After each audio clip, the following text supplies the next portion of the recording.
50% tomorrow. Overnight low 80. In the marine forecast, south to southwest winds near 15 knots, seas 1 to 3 feet, near shore waters a moderate chop.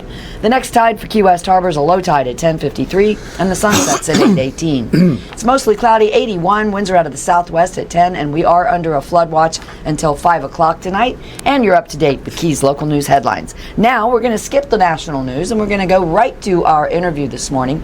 And with me this morning is Ed Russo. He's a local Key West resident and entrepreneur, and you and your business partner have been nominated for a Nobel Prize. My goodness. Yes. We're really optimistic. Things are going well. Of course, then there's the Russian fleet just south of here, so that may just change everything. Yeah, that might. But yeah, we figured out a way of making water, very high quality water. Originally, we thought it was really a wellness drink because it's pure water. We add minerals into it, calcium and magnesium, which is very good, and it's a high in pH and all of that. But it turns out that that there are people who don't have any water. It's not just having better water; we just have no water. So we were contacted by FEMA to help out in Hurricane Harvey in Texas. Mm-hmm. And if you remember, right after that we had Irma, and after that there was Michael, and then it was Pacific Palisades where they had those wildfires, and it hasn't stopped since then. Yeah. So this has become an emergency response machine that we can make water at the point of need with no water, no plastic bottles. That's a key here. I mean, every time we make one of these machines, it reduces the number of plastic bottles that get into our environment. So that's a good thing. But we have, again, we have the ability to make water where there is none, and the military showed up and said, yeah, we have no water out in the Pacific, Okinawa, Guam, Pearl Harbor, all of that. So they've basically taken all of our production, and we're 200 machines short right now. But anybody that wants to taste the water, like you have some water here today. I do, and it tastes great. We have a machine at the Green Pineapple, as you know, which is right across the street from Lottie Dawes. And the machines there make water, and it's free. Anybody can come in and use our recyclable plastic cups. They're made out of some kind of vegetable, and they can have all the water. We have people show up just to drink water. Wow, that's cool. You know? So how does the process work at making the water? Well, you just have condensers and compressors, and it's very similar to air conditioning, but air conditioning is very power dependent. Ours is not. We can run ours on solar. We do run ours on solar, and which brings the cost of water to zero. It's actually cheaper than bottled water. It's probably a little more expensive than tap water, but then maybe we shouldn't get into the quality of the tap water. But the fundamental problems are solved, and the water essentially is you can't drink water from a dehumidifier. You can't drink water from an air conditioning discharge. So we've solved all those problems, and it's great tasting water, and we gave the EPA a couple machines to play with, and they came back and they were excited about it. They certified everything we were doing. We're the only ones that have that, and that's why we were certified by the GSA to be qualified to sell to the military. We also sell to the Border Patrol and the CIA. That's an interesting point. Oh. The CIA has them because we have these secure facilities. I didn't even know this nomenclature a few years ago, but we have these secure facilities, let's call them, all over the world. But they're water dependent, right? They have to buy local water, and that makes for a dangerous situation with certain risks. And then one of the other things they figured out is that people can tell, the locals can tell how many people are in the facility by the amount of water they buy. Oh, I see. So with a couple of our machines, they don't know anything, and that's why that's the secure facilities around the world. That's pretty cool. But the military loves them, and they use them not only for when they go places they don't need to bring water. They do it to help the local population. So what is the actual name? If somebody wanted to Google this, what would they look up? Again, we really didn't get very intense in terms of marketing. My name is Ed Russo, and my partner's name is Rabbi Yehuda Kaploon, so we called it Ruscap for now. Okay. And then this Nobel thing hit, and we just can't keep up with the productions. I said we're about 200 machines short, and we have to double and quadruple our production, which we're attempting to do. But the Nobel Prize was a real shock to us. It's So like, how does that work? You know, I went on to do some research about how you even get nominated, and it's, you know, certain people can only do these nominations. So how did it work? it's a wild ride. I mean, we have all these, they have all these rules and regulations and secrecy, and so one day last year, this guy, I mean, people come into the Green Pineapple all the time, and there's a restaurant and there's a boutique and all this cool stuff. And he went over to what looks like a water cooler, but it's not. And he takes a drink and he goes, wow, this really tastes good. Why does this water taste so good? I said, well, it's not a water cooler. It's a atmospheric water generator. And it was like his head exploded. You know what this means? A geopolitical blah, blah. I don't know what he was talking about. and because I really didn't get it. And so a year later, January 31st of 24 is when I was notified. But I can't, you know, it's interesting how certain news media have figured this out, but we can't use the information. I can't put it on my webpage. I can't initiate discussions. You had to ask me about this to come down here and talk about it because I can't do that. And so it's going to be a while. I don't think there's no way for me to, you know, to get skywriting done or signs out on my front lawn, but I think the decision comes out somewhere around the beginning of December. Okay. So, I mean, I don't care. I mean, come on, The nomination alone is cool. I've never met anybody that was nominated. Can you describe to us exactly what the machine looks like? Is it a tall box thing? Like how This is Tim, Hi, by the guys. way. Here, Tim. put you on there. Hello. So you know, it looks just like a water cooler. You can go on our webpage. I mean, the water cooler without the bottle, right? You can go on our webpage, ruskapwater.com. That's RUSSKAP.com, or come on over to the Green Pineapple. But that's our local kind of home office machine. Makes about 10 gallons a day, which is more than enough for a family of 4 if they drink. I mean, you don't want to water your lawn with this stuff. But we have large machines that makes hundreds of gallons, and even bigger machines that makes thousands of gallons. And it all depends upon the airflow, the humidity, the barometric pressure, the dew point. All those things have to be calculated to this. So the more humidity, the more water? That one. The more humidity, the more water? The more humidity, the more water, sure. And so we live in, you know, the water capital of the world. The humidity capital. Right. And so, wow, I mean, we can make, our machines here make way more than 10 gallons a day, which is great. But you're global too. I mean, you're in Africa and Yeah. I mean, that all started because we got involved in World Economic Forum and all of that, and we met these people from Cameroon, and we have machines, and well, we had machines in Sierra Leone. We don't know where they were now.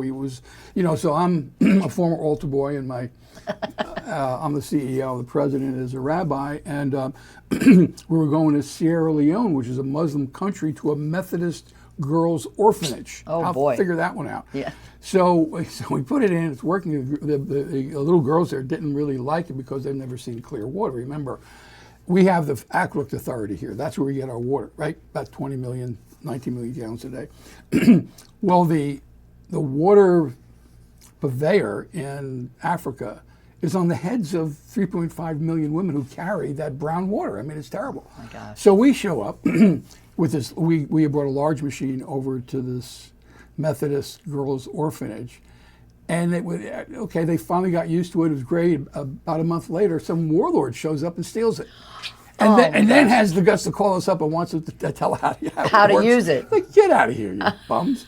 So, but we had this, so it was Cameroon, who we know most of the people there. And that was a problem. I mean, you could imagine there's no electricity, no water, nothing.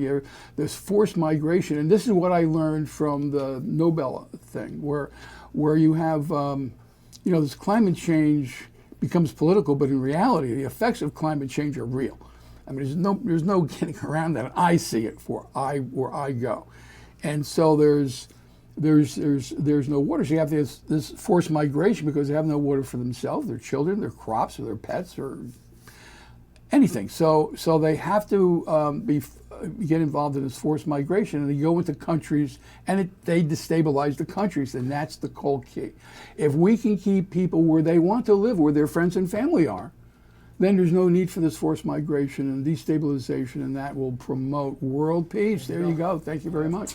So there's multiple Nobel Prizes, right? Right. This is the Nobel Peace Prize. This is the number one thing that we've been nominated for. It's like, wait a minute, I got C's and B's in high school. What? I would think on a local level, after hurricanes and things, when our water is down, that's something that another, not a serious application as Well, serious. but No, yeah. it is. So Yeah. the World Economic Forum, the Davos people that I work with, they have this 30-year plan to decentralize the production and distribution of food, water, and power. In other words, all these things have been compromised. A new way you're going to protect your family from a whole bunch of things, allergies and all of that stuff, and power outages. And everything. Make it yourself. Now you can make your own power. I mean, there's ways to do that with wind and solar and tidal and all those things. And there are ways to make your own food with these vertical fields. You see them now on TV. You can make fruits and vegetables. You're not going to have some cattle and some pigs in your in your living room, but you can do it that way. So we have the last piece, and that is we have ways for you to make your own water, and therefore we have these opportunities to be free from being on the grid. That's the key, because the grid has been compromised. And with all this, all these things that happen on the internet, there's things that's really, really bad. So we provide the water, and I'm not, maybe I shouldn't say this to everybody, but I'm not leaving for when another hurricane comes, because I can make my own water. I have my own generator. And every time I evacuate, I get into a worse place. Yeah, you'd have no place to go. That's Right. my issue. Well, I have to stay because of the radio, too. Do you see this as something that may be able to augment the FEMA water efforts? In other words, maybe not have to deliver so many pallets of water. Maybe this could kind of alleviate that kind of a load? In a couple areas. That's how we got into this. FEMA, we're officially part of the FEMA food water distribution system. We have mobile systems, and we get a call from our buddies now from FEMA, and they just throw us into the worst possible situations. Our first one was Harvey in Texas. Remember that? The hurricane showed up and stayed there for a while. Yes. And Lot the of flooding. reservoirs, and it was terrible. Yeah. And we show up right when it was safe to do that. It was unbelievable. People were relieving themselves in the street and throwing up in the street. It was just, the restaurants weren't open, the power wasn't there, they had no water, it was terrible. We show up with our own generators and all this kind of things. And we were given the city of Port Arthur, 43,000 people. That was a tough one, but we did it. Yeah. And so as soon as that was getting stabilized, you better get down to Miami, Irma's showing up. And we barely made it into North Miami, and boom, that happened. But we impressed there was a congressman that showed up, Congressman Jimenez, and he was blown away. So FEMA is really into this in a big way, and then the military picked it up. What I didn't realize is that for every 20 caravans, or whatever you want to call it, going into Afghanistan or Iraq when we were there, we lose one soldier. And the biggest item that they have to bring to all the troops is water. And this eliminates that. So the military looks at this and says, hey, this is a soldier-saving device. We want them. There you go. Well, that's pretty impressive, I'll tell you that. And Yeah. so this guy, random guy, comes in, has the water, and then nominates you. I actually know who it is, but one of these stupid rules is I can't tell you Can't who say. it is. I understand. He's part of the EU. I made that mistake when I was talking to him one day, and I said, well, the country you're involved in is with the UK. Oh, don't make that mistake like I did, because people that are in the EU do not want to say that they're part of the UK, but because it's the EU that drives this. And I see. And he's Yeah, of from a course. country from the EU, and so this is Norway. Yeah, so you might be making some plans to go to Oslo. Oslo, that's exactly right. How Oslo. sweet. How exciting is that? But you have to they tell you how to dress. Oh, really? Yeah, you have to wear tails. Oh, no kidding. Yeah. they tell So you that's how why to Bob Dylan didn't want to go. Yeah, probably. I'm not sure it goes with my flip flops. Which is Make a statement.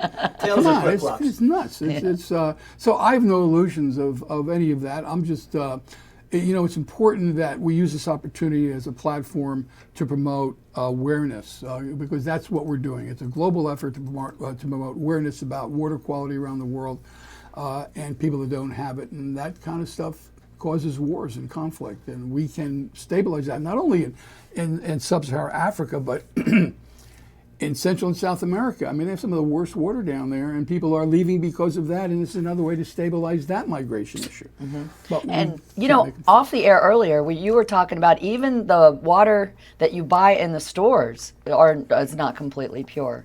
yeah, they say 70% of people, 70% of the bottled water has this PFAS. That's the pollutant du jour. Yeah. And when we have it down here, and it's like we have a Florida Keys Aqueduct Authority, and Greg Velez, who is just doing a great job getting ahead of all of this. He understands it. He understands the responsibility. He's going to beat the requirement to get rid of this in a couple of years. So I'm thrilled that he's taking this seriously. And I mean, the whole idea is to make sure that these chemicals that are in there are eliminated at the source of it. You can't use these point of purchase, these point of use filters, because it will take some of it out, but it doesn't take all of it out. And the word that everybody has to focus on is safe, not safer or nicer or any of that kind of stuff. We want safe water. We want water that adheres to the EPA regs, the national regs, period. We're not going to compromise on water quality. You should never do that. Everybody has the right to have access to clean, safe water. So with, I know, everybody knows Greg Velez. I think he's the right man for this. He can get stuff done. I mean, in this particular field, there's a lot of academics. And, we all know people in colleges and everything's great. We don't need that here. We need a tank commander. We need somebody who's going to get up every morning and attack this problem. And then we have that with Velez.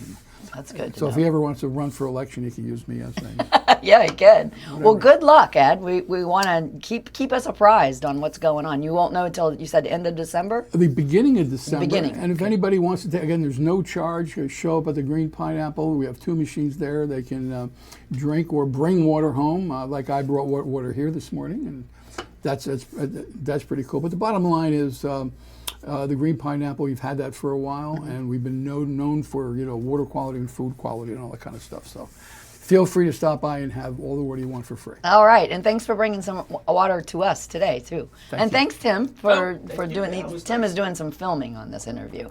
We're going to go to a break and then more music on Pirate Radio.